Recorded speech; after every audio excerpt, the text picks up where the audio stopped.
자연스럽게 좀 정부 정책을 좀 말씀을 좀 드리는 게 좋을 것 같습니다. 그래서 뭐 이제 지난 3일에 어찌 됐건 정부가 뭐 규제 지역을 서울 강남 3구와 용산을 제외하고 이제 뭐 다 풀었고, 대출 규제 부분이라든지 또는 분양권 전매 제한도 상당히 파격적으로 좀 풀었고 뭐 그렇습니다. 그래서 이런 것들이 이제 어찌 됐건 저희가 예상했던 것보다는 좀 빠르게 좀 지금 정부가 대응에 나선 거 아닌가라는 생각은 좀 드는데, 좀 어떻게 이번 정책에 대해서는 좀 어떻게 좀 평가들을 좀 하십니까?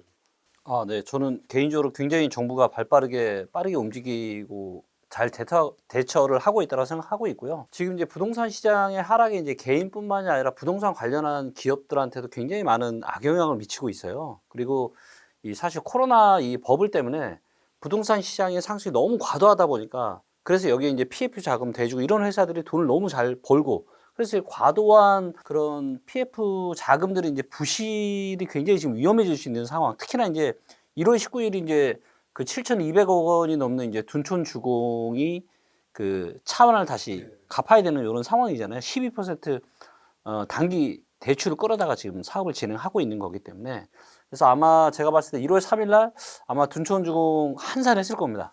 계약 현장이.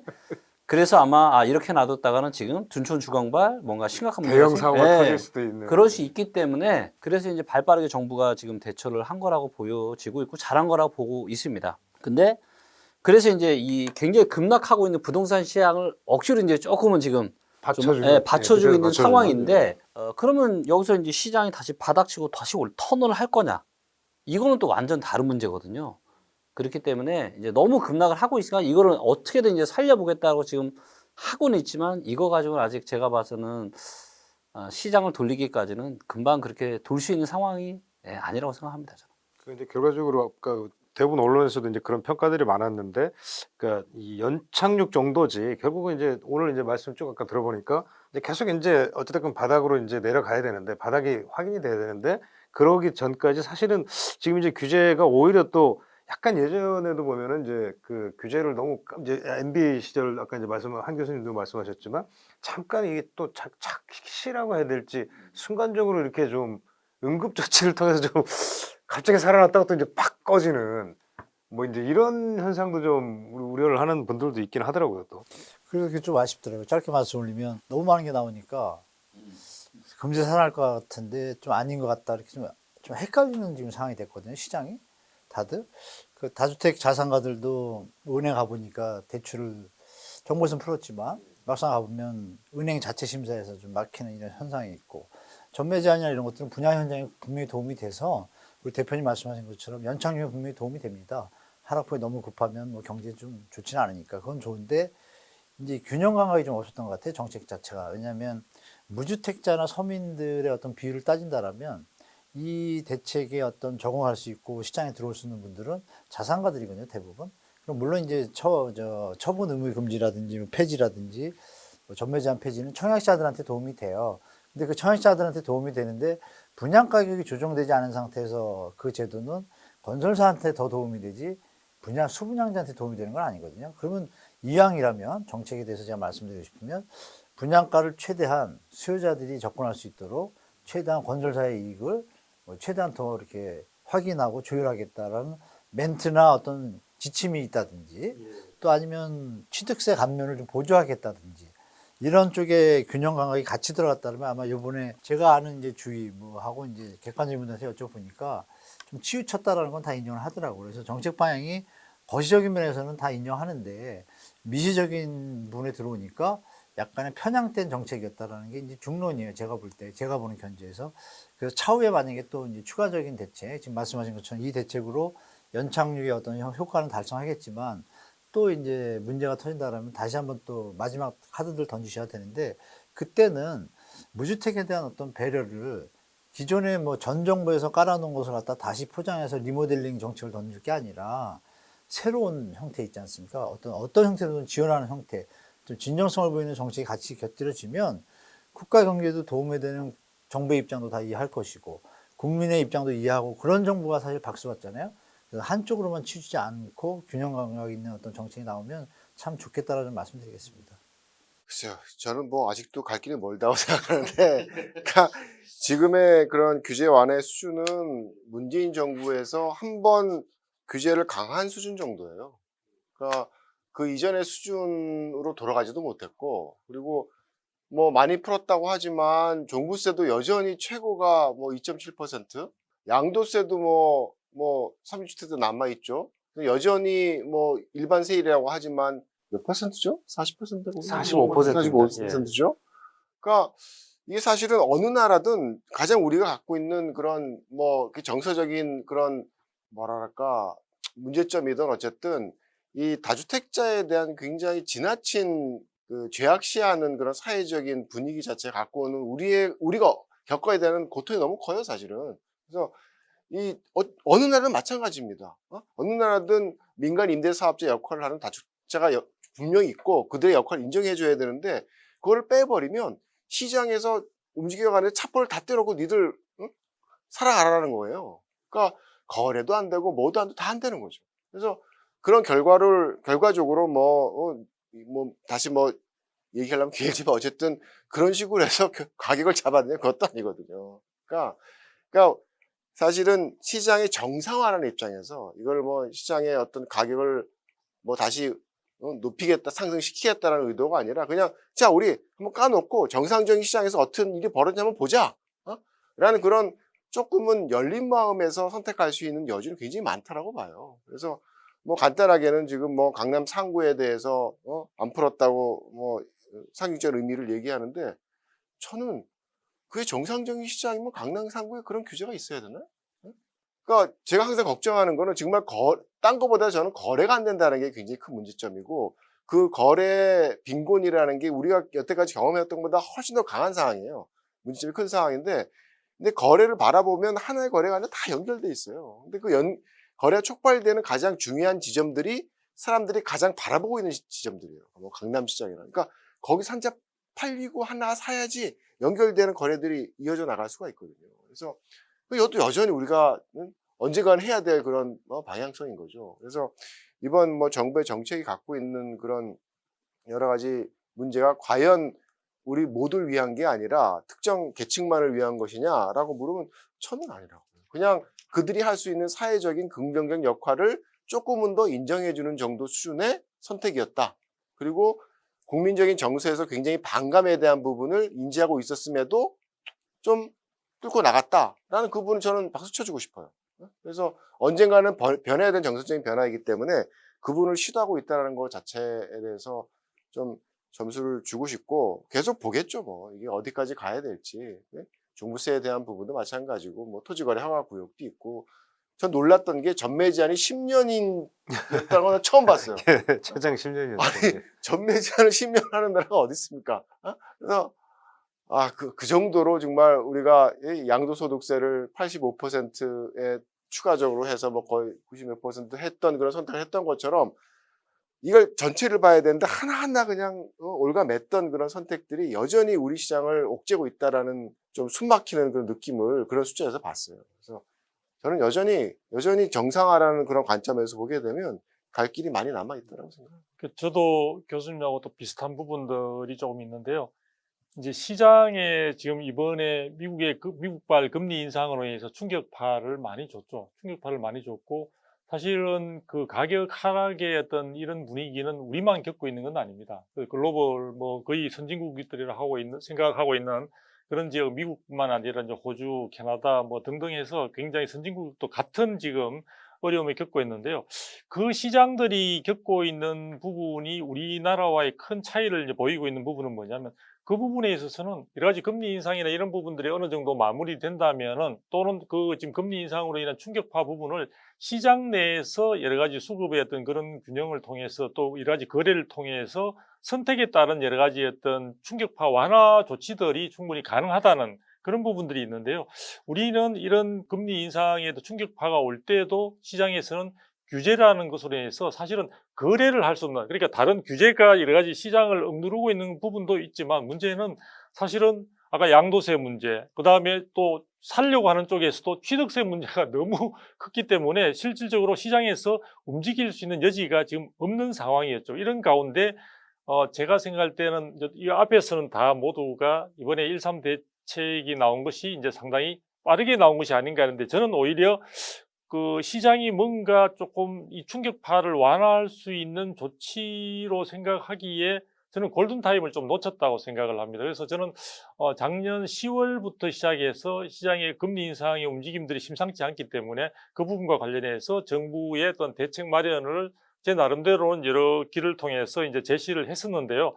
그 부분이 그나마 이제 지금 나오게 된 건데 왜 이 부분들에서 제가 골든타임을 놓쳤다고 해서 그래도 그나마 늦어도 괜찮다고 생각하는 바는 뭐냐면은 실질적으로 우리 사회가 부동산 시장에도 양극화가 심화된 상황이고 자산가들은 이번에 어떤 여러 가지 금리 인상으로 인한 충격파 부분에서 아무런 부담이나 뭐 충격을 받고 있지 않습니다. 실질적으로 우리가 언론에서도 많이 언급하고 있는 연끌이라든지 굉장히 우리 사회에서 취약계층들이 실질적으로 이게 매매 시장이든 아니면 임대차 시장이든 모두가 사실은 이번에 금리 인상으로 인한 충격파로 고통을 받고 있는 상황들이거든요. 그런 측면에서 본다면은 그분들을 위해서라도 정부가 많이 부르짖고 있는 서민들을 위해서라도 좀 더 이 부분들이 일찍 나왔으면 이런 충격파에서 조금 덜 할 수 있지 않았을까 하는 생각이 아쉬움이 들고요.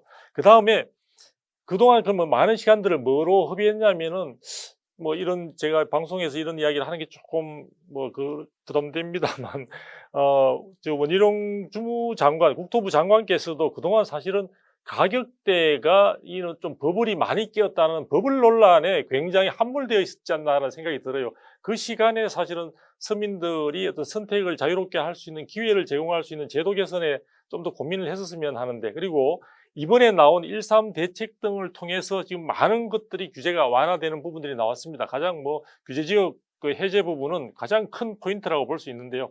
그럼에도 불구하고 저는 예를 들면 분양가 상한제가 폐지된 게 아니거든요. 분양가 상한제의 지정 지역을 이번에 상당 부분 해제를 한 겁니다. 거의 대부분 해제를 했죠. 그러니까 적용받는 지역이 없다는 것이지 분양가 상한제가 민간 택지에도 여전히 향후의 상황에 따라서는 다시 한번 칼날을 들이댈 수 있는 제도는 살아있다는 거죠. 살아있다는 거고 지금 이제 대출 부분과 관련해서도 많은 이제 굉장히 도움을 줄 수 있는 그런 어떤 방안들이 나왔습니다. 이게 특례 보금자리론 아까도 나왔죠. 그 1년간 한시적으로 하면서 그동안의 안심전환 대출이라든지 뭐 보금자리론이라든지 가지고 있었던 한계들을 많이 풀어서 이제 이번에는 한다고 했는데 그럼에도 불구하고 지금 여기 그 특례 보금자리론이 이자 이율 자체가 4% 이상입니다. 한 4에서 5% 내외 정도로 보고 있는데요. 제가 볼 때는 특례라는 말을 붙이기에 금리 수준이 부담이 저는 만만치 않다고 생각이 듭니다. 자, 이럼에도 불구하고 또 대출과 관련해서 이제 상당 부분이 지금 이 특례 보금자리론은 DSR이 적용되지 않는데요. 상당 부분에 지금 많은 규제 완화가 됐음에도 불구하고 금융의 부실화를 막기 위한 DSR, 즉 총부채 원리금 상환 비율이 여전히 다른 여러 가지 대출 상품에는 적용이 되고 있다는 겁니다. 그러니까 상당 부분 정부의 대출 완화 조치에도 불구하고 그 대출을 받을 수 있는 기회들이 어느 정도 지금 또 제약되고 있는 부분들도 여전히 일부분에서는 있다. 그래서 그런 점에서 본다면은 향후에 있어서도 이런 부분들이 좀 더 정비가 되고 시장 상황에 따라 더 보완 조치가 나오겠지만 지금 이것으로서 시장에 줄 수 있는 정부의 모든 하나의 시그널로서의 대책들이 다 나왔다고 정부가 생각하면 안 되지 않을까. 그래서 향후에서도 아까처럼 우리가 바닥 다지기 부분을 확인하기가 쉽지 않겠지만 그런 상황들을 정부가 좀 더 면밀하게 그리고 여러 가지 아까 말한 서민들을 위해 정말 진정한 고민을 하는 대책들에 대해서는 추가적인 저는 뭐 플랜 B, 플랜 C도 준비하고 있어야 되지 않을까라는 생각을 해보게 됩니다. 근데 소장님 말씀에 좀 다른 의견 드리고 싶은데요. 대출을 풀어가지고 하는 게 서민들한테 도움이 되나요? 대출을 할 수 있는 이자가 기회를 이렇게 비싼데? 아니 그러니까 제가 이야기를 했잖아요. 기회를 많이 열어주는 것뿐만 아니라 예. 저는 아까 특례 보금자리 론 부분에 있어서도 저는 금리를 제가 생각하는 금리는 그렇죠. 쉽지 않겠지만 저는 이번에 이게 모든 금융기관에서 줄 수 있는 상품이 아니고 예를 들어 허그라든지 보증공사라든지 제한된 곳에서만 줄 수 있는 상품으로 나온다고 하니까 그런 쪽에서는 정책금리로서 저는 과감하게 지금의 고금리 시대에도 한 2% 내외로 함으로써 실질적인 도움을 줄 수 있는 이쪽에 과감하게 모든 사람들이 원하는 분이면 얼마든지 전하는 쪽을 선택할 수 있는 그런 쪽으로 상품이 나와줘야 되지 않나 그런 생각합니다. 그건 너무 동감하고요. 저 적극적으로 동감하고 다만 대출 푸는 거는 좀 자제해야 된다고 생각합니다. 왜냐하면 대출을 다시 풀어가지고 그 특례보금자리론에 해당하는 예산을 다 메꿀 수는 없으니까 결국은 나머지 60, 70%는 일반 시장 되거든요. 근데 거기서 DSR을 풀게 되면은 일단 뭐 다 아시겠지만 뭐 바젤3나 IFRS 그 기준에 어긋나기 때문에 대한민국 진짜 문제 생깁니다. 그 대출로 이 집값을 떠받치는 상황밖에 안 되는 거예요. 마른 서민을 위한 건데 그 금리를 2%, 3%로 못 준다라면 대출을 풀고 DSR을 푸는 거는 그건 제가 볼 때 좀 위험해 보여요. 왜냐하면 현재도 가계부채가 심각하다고 경고를 12월 14일 IMF에서 경고받아. 그것도 뭐 8번째 받은 거예요. 그 전 세계적으로. 그리고 저기 어디죠? 이코노미스트에서 대문짝으로 일면에다 5월 22일로 격해 작년. 거기다 써놨잖아요. 한국 가계부채 너무 심해. 일본은 뭐 기업부채였는데 한국도 만만치 않아. 터질 것 같아. 일본하고 거의 시물러. 거의 똑같다는 거예요. 터질 거 준비해라. 게다가 한국은 전세대출 레버리지가 더 있어가지고 또 뒤에 히든 요인까지 있다. 그게 이제 메시지가 뭐냐면 조심해라는 얘기잖아요. 그럼 전 세계 사람들이 일부러 저희를 비난하려는 것도 아니고 그리고 가계부채에 대해서 심각하다고 하는데 현재도 지금 가계부채가 문제 있어서 정부에서 특례보금자리론으로 구제해 주려고 하잖아요. 근데 여기서 만약에 이제 소장님 말씀대로 대출을 푼다. 말씀대로 2%면 인정하겠어요, 저도. 근데 정부가 그걸 감당할 수가 없잖아요. 그러면 그거는 결국은 이루어질 수 없는데, 이제 말씀 중에 다른 부분도 풀어줘야 된다는데, 그거는 제가 볼 때 정부 입장에서 풀기 쉽지 않을 겁니다. 그래서, 물론, 금리가 저렴할 때는 정부에서 도와주면 참면 좋을 텐데, 지금은 좀 때가 좀 아닌 것 같다고 저는 좀 말씀드리고 싶어요. 정부가 아까 이제 뭐 한 교수님 잠깐 말씀하셨지만 이제 지금 이제 이대로 이번 조치만으로도 지금 어떻게 보면 이제 지금 모두 지금 말씀하시는 게 약간 다른 이제 좀 시각은 있지만 결국 이번 조치로 끝나지 않을 것 같다. 이제 그 말씀이시잖아요. 그러면 뭐 물론 이제 뭐 최악의 모든 걸 다 풀 수는 있겠지만 그래도 그 다음에 지금 어느 시점에 어떤 정책 정도가 추가적으로 정부가 진짜 쓸 수 있는 카드가 어떤 게 뭐 있을 수 있을지 아까 말씀하셨지만 뭐 미분양 양도세 뭐 감면이라든지 뭐 이런 게 있을 것 같긴 한데 예전에도 했던 걸로 저도 기억을 하는데 예.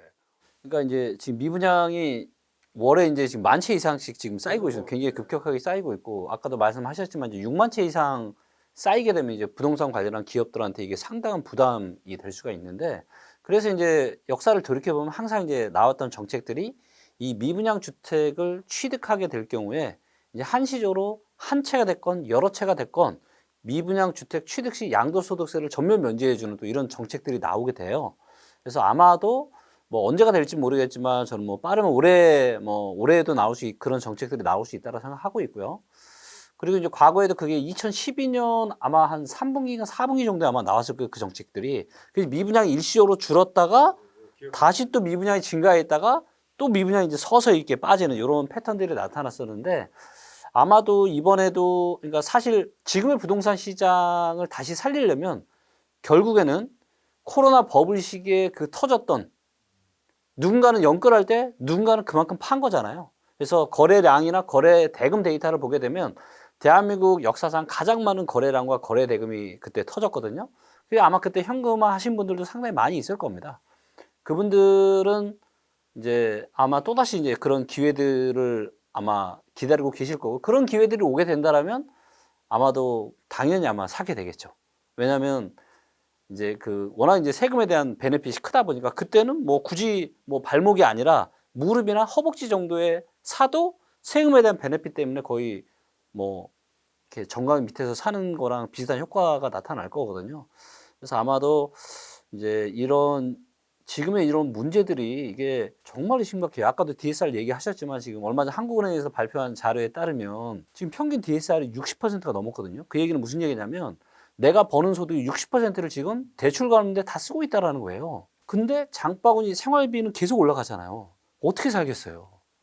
그리고 이제 금리 인상의 여파가 본격적으로 미치는 게 이제 올해부터인데 그러면 이런 것들이 이제 부동산 가치는 뭐 주거뿐만 아니라 빌딩도 저는 굉장히 큰 문제라고 보는데 이거 계속 떨어지고 그러면 이제 여기에다가 이제 대출까지 했던 금융회사까지 부실화가 될 가능성이 저는 상당히 높다라고 좀 보고 있고요. 그래서 이런 전반적인 큰 그림을 좀 정부에서 잘 좀 보시고 너무 늦지 않게 좀 미리미리 잘 좀 적절한 이런 부양 정책들 또 뭐 이렇게 개인이나 기업들이 너무 이제 심각한 국면을 가지 않게끔 그런 정책들을 잘 좀 펼쳐주시면 좋을 것 같습니다. 저는 뭐 제도만 말씀드릴게요. 내용은 다 말씀 주셨으니까 일단 매입임대에서 저 말씀 주신 대로 양도소득세 한시적 감면으로 이제 시장을 좀 살리려고 할 텐데 취득세 감면까지 들어올 것 같아요. 강하게. 그러면 이제 뭐 세금 베니핏 뭐 완벽하게 다 적용됐으니까 자산가들한테 분명히 이제 매수 요인이 생기는 것이고 그다음에 이제 매입임대 사업자 제도에 대해서 지금 10년짜리하고 15년짜리로 지금 약간 방향을 터냈잖아요. 단기 임대는 없애고 일단 취지는 좋은 것 같아요. 10년이라는 걸 묶어둔 거는. 다만 그것이 이제 미분양에 좀 국한되는 방안이 있고 기존 주택에 같이 하는 방안이 있는데 이게 둘 다 양면성이 있거든요. 그래서 정부가 미분양 주택을 예를 들어서 5채를 샀으면 기존 주택을 한두 개 준다든지 이러면 좀 균형이 맞을 것 같아요. 근데 그걸 놔두고 그냥 들어가면 이거 기존 주택만 매입 들어가거든요. 미분양은 못 살리고 그럼 원래 목적이 좀 해칠 수도 있고 그리고 이제 리츠 회사를 통해 가지고 세제 감면을 통해 가지고 리츠 회사들이 좀 자본력이 있으니까 이런 미분양 현장들에 대해서 좀 상세해 주면 매일 소화를 해 가지고 그러면 시장 연착륙에는 좀 도움이 될 것 같아요. 그리고 마지막으로 이제 민간임대 주택특별법 이거를 이제 박근혜 정부 때 그 뉴스테이를 좀 변형해 가지고 약간 공공성을 확보해 가지고 하려고 하는데 그 공공성의 확보 형태가 과연 국민들이 공감할 수 있는 수준이라면 제가 볼 땐 기가 막힌 정책이 될 것이고 또 박근혜 정부 때처럼 또 기업 밀어주기 뭐 일부 계층 밀어주기 하면 이거는 바로 뭐 총선 때 뭐 국민들이 좀 심판하겠죠. 비판하면서 그래서 정부가 지금 우리 대표님 말씀대로 이런 것들을 잘 조율을 잘하면 아까 말씀으로 돌아가죠. 결국은 살리기 위해서는 다주택자 자본가들이 투입이 돼야 되는데 서민들의 입장도 헤아리면서 같이 가면 제가 볼 땐 기가 막힌 정책으로 연착륙에 큰 도움이 될 거라고 보는데 자칫 한쪽에 치우쳐다 보면은 이건 둘 다 못 잡을 가능성도 되게 높다라고 말씀드리겠습니다. 네. 지금 뭐, 지금 시장에서의 핵심은 다주택자죠. 이 사람들을 어떻게 할 거냐에 대한 부분이 시장을 굉장히 크게 좌우할 수 있는 그런 팩터인 것 같아요. 근데 어쨌든 뭐 긍정적인 역할에 대한 부분은 좀 뭐 최대한 수용을 하고 부정적인 대한 부분은 좀 더 억제하는 그런 구도의 틀을 사실 만들어야겠죠. 그래서 여전히 아까 말씀드렸지만 뭐 취득세도 그렇고 뭐 종부세도 그렇고 그다음에 양도소득세도 그렇고 이렇게 가야 되냐에 대한 정상적인 수준을 넘어선 게 사실은 많아요. 왜냐하면 투기자라는 그런 레떼르로 대상을 바라보니까. 근데 제가 관련돼서 뭐 항상 언급을 하는 게 그럼 다주택자들이 정말 투기자냐라고 따지면 물론 투기자도 있겠죠. 여기 뭐 전세 사기 한 사람도 있으니까. 근데 대부분의 다주택자들은 주택에 대한 보유 기간이 1주택자보다 2배 이상 길어요. 그러니까 장기 보유를 한다는 거예요. 장기 보유를. 그게 뭐 제도 때문에 그랬든 어쨌든. 그래서 그러니까 정말 다주택자가 임대사업자로서 역할을 하려고 그러면 장기 보유, 장기 임대를 하고 그다음에 종부세에 대한 부분도 사실은 다른 뭐 여러 가지가 합리화되려고 노력을 하지만 그중에 제가 생각하기에 합리화될 수 한 가지 이유는 얘들이 임대소득세를 안 냈다라는 거예요. 임대소득세에 대한 부분을 종부세로 대신 징수한다라는 것 하나는 인정을 해줄 수가 있어요. 그러면 정상적으로 임대소득세를 징수하는 구도를 짜서 자기 역할에 대한 부분을 충분히 담당할 수 있게 해주고 근데 관련된 뭐 부분에 대한 여러 가지 뭐 세제 지원에 대한 부분은 누구에게 임대하는 이런 거에 따라서 달리 갈 수도 있는 거죠. 그래서 정상적인 그런 해외에서 다주택자나 임대사업자를 지원하는 그런 구도까지는 안 가더라도 지나치게 옥죄는 형식으로는 가면 안 된다라는 게 이제 한 가지인데 한 가지 문제가 우리나라 전세가 있다는 게 문제예요. 전세가 있어서 정말 전세왕과 같은 그런 이 투기적인 그런 행태를 범죄화된 행태를 보일 수 있다는 게 문제라서 그거는 바꿔야 될 것 같아요. 근데 그게 되려고 그러면 우리가 갖고 있는 전세에 대한 막연한 긍정적인 시각에 대한 부분을 한 번쯤은 되돌이킬 필요가 있다고 생각합니다. 그래서 어떻게 임대하느냐에 따라서 지원에 대한 부분도 달리할 수가 있는 거죠. 전세에 대한 임대는 자본 차익을 누리는 투자이거든요. 상대적으로. 그런데 월세에 대한 임대는 안정적인 그런 소득에 대한 그 투자이기 때문에 지원이나 여러 가지 뭐 감면의 폭에 대한 부분을 어떤 식의 임대사업자에 따라서 달리할 수도 있으니까 이제 그런 것들에 따라서 좀 정상적인 기능의 이 임대사업을 하는 다주택자를 수용하는 그런 구도로서 가는 게 가장 큰 틀에서 이제 필요한 거고 이번에 이제 거래 정상화를 위해서 사실은 많이 내놓은 방안들이 또 어떤 일정 부분들은 말 그대로 본래의 모습을 갖추기 위해서는 입법 과정을 거쳐야 되는 부분들도 있습니다. 그런 과제들이 있는 상황이기 때문에 이런 것들이 실질적으로 시장에 작용할지 여부는 우리가 좀 더 지켜봐야 되는 부분들이고요. 그리고 실질적으로 아직도 뭐 여러 가지 제초안이라든지 종부세 부분에 대한 문제라든지 이런 것들이 남아있는 상황들입니다. 그래서 그런 부분들은 아마도 제가 볼 때는 뭐 현재의 여소야대 국면에서는 쉽지 않을 것 같고요. 그건 아마도 이제 2024년에 어떤 새로운 어떤 총선을 통해서 국민들의 어떤 판단을 한번 받아보고 난 뒤에 될 것으로 보여지는데요. 제가 이제 걱정하는 거는 그 부분입니다. 지금 가격이 많이 하락하고 하다 보니까 우리가 대선 과정에서 많이 언급됐던, 그러니까 이전 정부, 문재인 정부에서도 인정했던 부분에, 즉 수급 부분과 관련된 있어서 이제 공급 부족 문제, 그 부분을 우리가 해결하기 위해서 3기 신도시 계획을 발표했고, 그 부분이 현재는 저는 3기 신도시 건설 계획 자체가 제대로 시간표대로 갈 수 있을까에 대해서 걱정이 상당히 많이 되는 거죠. 왜냐하면 지금은 상당히 가격이 하락하고 하다 보니까 미분양이 증가하고 있는 상황에서 지금 3기 신도시처럼 공급을 촉진하는 그런 정책 자체가 굉장히 공하게 들릴 수 있는 부분들인데, 우리가 중장기적인 관점에서 본다면, 즉 우리가 금리 이 인상이 이게 마무리되고 행진이 지나고 난 뒤에 부동산 시장을 생각해 본다면은, 저는 이 부분에 대한 문제들을 지금의 여러 가지 상황이 어려움에도 불구하고 계획대로 잘 진행이 돼야 되는데, 얼마만큼 어떤 동력원을 확보하면서 진행될 수 있을까에 대한 걱정이 많이 됩니다. 전세 사기 쪽이 요즘 진짜 큰 이슈인데 저 짧게 한번 짚겠습니다. 짧게라도 한번 짚어보고 좀 가면 좋을 것 같은데. 저는 전세 사기는 정부가 공범이라고 말씀드리겠습니다. 이 방송에 나갈지 모르겠지만, 꼭 내버리겠습니다. 네, 왜냐하면 전세 대출을 만약에 아예 안 했다고 하면 사기가 안 나겠죠. 일단 대출의 어떤 한도가 있기 때문에 시세가 3억짜리가 있는데 전세 대출을 2억 5천을 해주면 집값은 3억 5천으로 뛰게 되고, 그러면 대출 한도를 더 늘리면 3억으로 하면 4억으로 뛰게 됩니다. 그럼 실제 매매 시세가 3억일 때 그 요새 나오는 그 안 좋으신 분들이 서로 작당 모의를 해가지고 한 지역에 일단에 매집을 한 다음에 가짜 거래 하나 두세 개 거래시키면 샘플이 되기 때문에 허구에서는 그걸 대출해 줍니다. 근데 그 대출 기준이 공시 가격의 150%였어요. 기준이 현재. 그럼 매매 가격 2억짜리를 3억짜리로 올리면은 70% 공시가격 계산하면 그냥 매매 가격이 나옵니다. 오버가 됩니다. 그러니까 이걸 악용해가지고 전세 사기를 친 건데, 일단 정부에서 그 대출 범위를 갖다가 공시가격의 100% 딱 끊어주면 사고가 나도 원금이 보존되는 수준이거든요. 전혀 문제가 없는데, 은행에 보증을 서가지고 대출을 해주면서 은행 수익만 배불려주고 사고가 터지면 기껏해야 뭐 법률지원단 만들어서 뒤처리하는 식으로 하면 안 되겠죠. 애초에 원천적으로 대출의 범위를 사고가 안 날 수 있는 선에서 제한을 둔다라면 그게 원천적으로 좀 전세상이나 이런 문제를 좀 방지할 수 있다고 말씀드리겠습니다.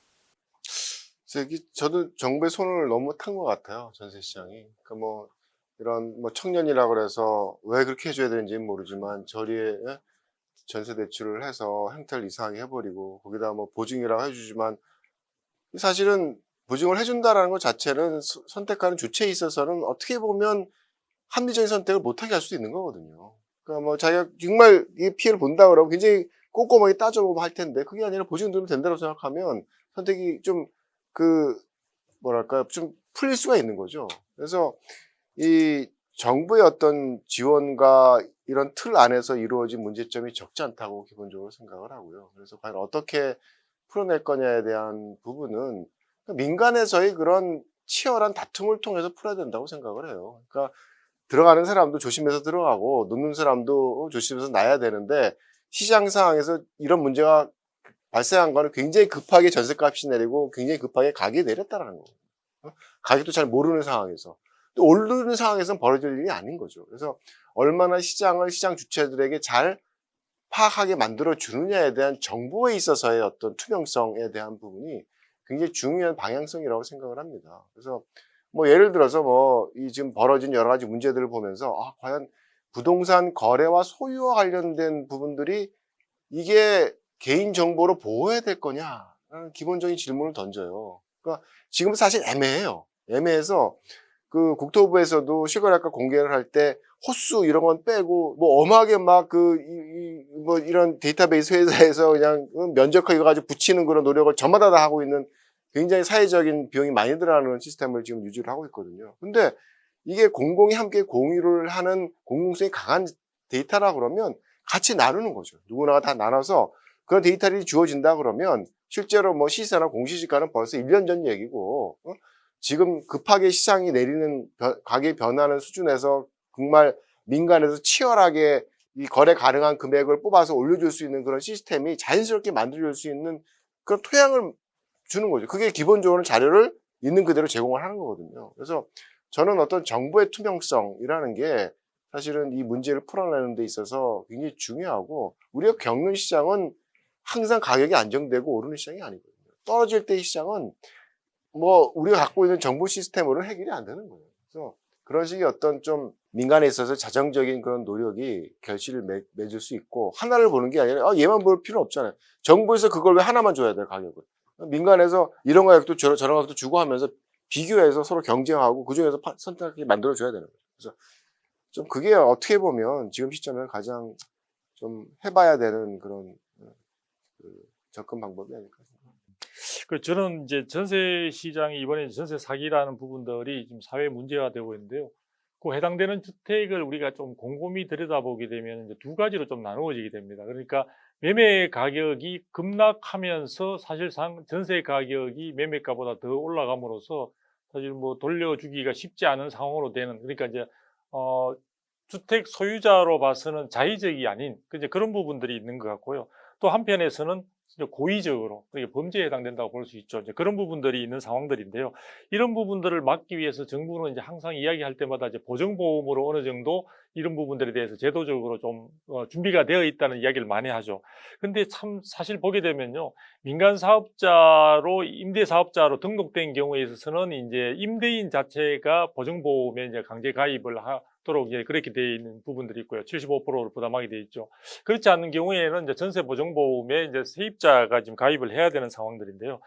해당되는 지금 문제가 발생되는 그런 경우에 있어서는 대부분이 보정보험에 가입이 인수 거절되어 있는 경우가 대부분입니다. 그러니까 실질적으로 보정보험사들이 있지만 또 보정기관들이 있지만 이번에 어떤 그 세입자들을 울린 이 사안에 있어서는 그 보정보험이 실질적으로 아무런 좀 도움을 줄 수 없는 어떤 그 보정보험의 사각지대에 놓여 있다는 거죠. 그러니까 실질적으로 이런 식으로 뭐 매매가와 전세가의 문제라든지 상당히 고의적으로 기만적인 어떤 요소가 포함되어 있는 경우에 있어서는 보정보험 자체가, 보정인수 자체가 거절되는 그런 상황에서 발생된 그런 부분들인데, 이런 부분들을 제가 볼 때는 뭐 의무적으로 보정기관에서 그 부분을 보정인수와 관련해서 사실은 주택 소유자가 충분한 자격 요건을 갖추고 있지 않거나 지금 문제가 있으면 그 부분들을 실질적으로 보증기관이 어느 정도 주택 소유자에게 수정 조치나 보완 조치를 하도록 요구할 수 있는 그런 부분에 대한 검토가 있어야 되지 않나 싶고요. 그리고 우리 전세 시장 같은 경우에는 상당히 전세 금액이 몇 년 사이에 많이 올랐습니다. 많이 올랐는데 그럼에도 불구하고 아직도 사실은 우리나라에서 대부분의 전세 부분을 임대차라는 형식으로 해서 법에서 굉장히 과도한 보호를 해주고 있습니다. 저는 지금 우리나라의 전세권이라는 물건으로서 굉장히 등기등을 통해서 권리를 보장받을 수 있는 전세권자가 되어가지고 보장받을 수 있는 제도가 있음에도 불구하고 등기 비용이라든지 절차상 번거롭다는 이유만으로 지금 그걸 갖다 기피하거나 거의 이용하고 있지 않은데요. 제가 볼 때는 지금 아주 고액 전세 같은 경우에는 당연히 그런 것을 통해서 자신의 권리를 확보하려는 나름대로의 우리가 보통 세입자라고 이야기하는 그런 임차인들의 어떤 노력이나 또 그런 부분에 대한 제도 이용도 저는 권장하도록 정부가 충분한 정보를 제공해 주는 것도 필요하지 않나라는 생각을 해보게 됩니다. 이제 사실 전세 사기는 대부분은 이제 이 빌라를 통해서 이루어지잖아요. 그리고 대부분은 이제 사회적인 약자들이 또 그 대상이고, 이제 사실 그분들한테는 어떻게 보면 이제 거의 전 재산과 같은 이런 건데, 이제 사회적으로 이런 일이 발생하는 거는 이거는 뭐 교수님께서도 말씀해 주신 좀 이런 부분들을 국가에서 충분히 어느 정도 이거를 좀 사전에 좀 막을 수 있게끔 제도적으로 잘 좀 만들어 주시면 너무 좋을 것 같고요. 또 그와 더불어서 이제 가격 자체에 대한 어떻게 보면 아파트 같은 경우는 통일되어 있는 이런 어느 정도의 이런 시세 가격이라는 게 있는데, 이제 빌라는 그런 게 없다 보니까 그래서 소위 이제 어떻게 보면 작업에 당하는 거죠. 또 대부분 2030 세대들이 이제 그런 사회적으로 이제 경제적으로 약자이신 분들이 빌라에 살게 되니까 뭘 또 잘 모르니까 그냥 얘기하면 또 그냥 그렇게 해서 어떻게 보면 작업에 당하는 건데 그래서 이제 이 빌라에 대한 그런 또 시세를 또 제대로 좀 볼 수 있는 그런 뭐 사이트도 이렇게 만들고 있다라고 제가 얘기를 들었는데 그래서 일단 정보의 투명성과 더불어서 어떤 또 제도적인 부분들을 또 잘 또 보완을 해서 그리고 사실 또 공인중개사분들이 굉장히 중요할 것 같아요. 그래서 그런 빌라를 주로 다루는 이런 공인중개사분들에 대한 또 그런 제도적인 조치를 좀 같이 함께 한다라면 이런 문제는 많이 사라지지 않을까 생각합니다. 요거 추원 드릴게요. 지금 공인중개사 말씀 주셨는데 대부분의 공인중개사분들은 착하시잖아요. 근데 지금 가담한 분들의 형태가 다 일부 악덕이죠. 그러니까 그런 분들을 표본으로 해서 일벌 100개가 있듯이 지금 말씀 주신 것처럼 그런 해가 벌어지면 지금 공인중개사들이 죄를 안 묻거든요. 빠져나가거든요. 그게 이제 자꾸 이제 재범을 일으키게 되잖아요. 딴 데 가서라도. 그럼 이런 거면은 딱 그런 일이 벌어지면 공인중개사가 뭐예요? 대한민국에서 국가에서 인정을 했으니 기본적으로 이 세입자 청년들이 들어올 때 사고가 날 가능성이 있는 정도는 충분히 파악이 되거든요. 그러니까 그런 경우를 안 하고서 했을 때 사고가 터지면 책임지는 페널티를 준다라면 시키지 않아도 아마 공인중개사분들이 이제 청년들을 보호할 겁니다. 그래서 공인중개사분들 그 면허 취소 이런 거 딱 던져주면 제가 볼 때 뭐 조금 도움이 많이 될 것 같아서 좀 말씀드리겠습니다. 일부 악덕업자입니다. 그렇죠. 네. 예, 맞습니다. 자, 뭐 저희가 좀 길게 좀 얘기를 해가지고 이제 한 가지 제가 이제 그냥 마지막 하나 정도만 그냥 이제 그 올해 하여간 어찌됐건 이제 좀 뭐 제가 이제 변수라고 표현을 해놨는데 요거 하나를 반드시 여러분들은 좀 지켜보시는 게 좋겠다라는 어떤 부동산 시장 관련해서 그걸 좀 한마디씩만 좀 해주시면 어떨까 싶은데요. 저는 그냥 미국 금리만 보시면 될 것 같습니다.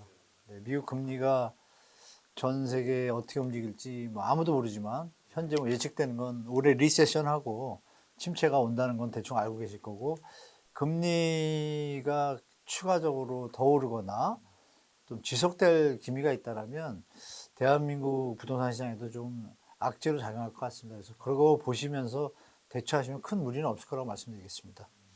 네, 저 역시도 너무 비슷합니다. 지금의 이제 문제는 이 물가 인상. 그래서 이 물가 인상을 막기 위해서 이제 인플레이션을 잡기 위해서 금리 인상을 하는 거잖아요. 그래서 앞으로의 금리 인상이 그래도 이제 이것도 사실은 굉장히 위험한 수준이긴 하지만 그래도 5% 초중반대에서 멈출 거냐 아니면 뭔가 여기서 더 올라갈 거냐 아니면 올라가다 내려갈 거냐 이거에 따라서 향후 대한민국 부동산 시장의 시나리오는 굉장히 많이 달라질 수 있을 것 같고요. 그래서 23년은 아무래도 이제 금리가 가장 최고 이슈가 될 것 같습니다. 뭐 저도 기본적으로는 금리죠. 근데 금리에 대한 부분이 그렇게 뭐 가변성이 크지 않은 팩터라서 이제 그걸 어떻게 받아들이느냐에 대한 부분에 뭐 계속 나눴던 뭐 규제에 대한 부분도 크지만 사실은 이 완전히 시장에서의 어떤 페이스가 달라지는 국면이 올 수도 있다라는 게 항상 걱정인 거죠. 그게 이제 뭐 가계에 있어서의 대출 건전성이 문제가 생겨서 그게 금융 리스크로 전이되는 문제, 뭐 PF에 있어서의 건설 금융의 문제가 전이되는 문제 이런 현상이 발생을 하면 그거는 페이지가 달라지는 거거든요. 그래서 이제 그런 어떤 그 변이에 대한 그런 가능성에 대해서 사실 좀 축각을 곤두쓰고 지켜볼 필요가 있다고 생각합니다.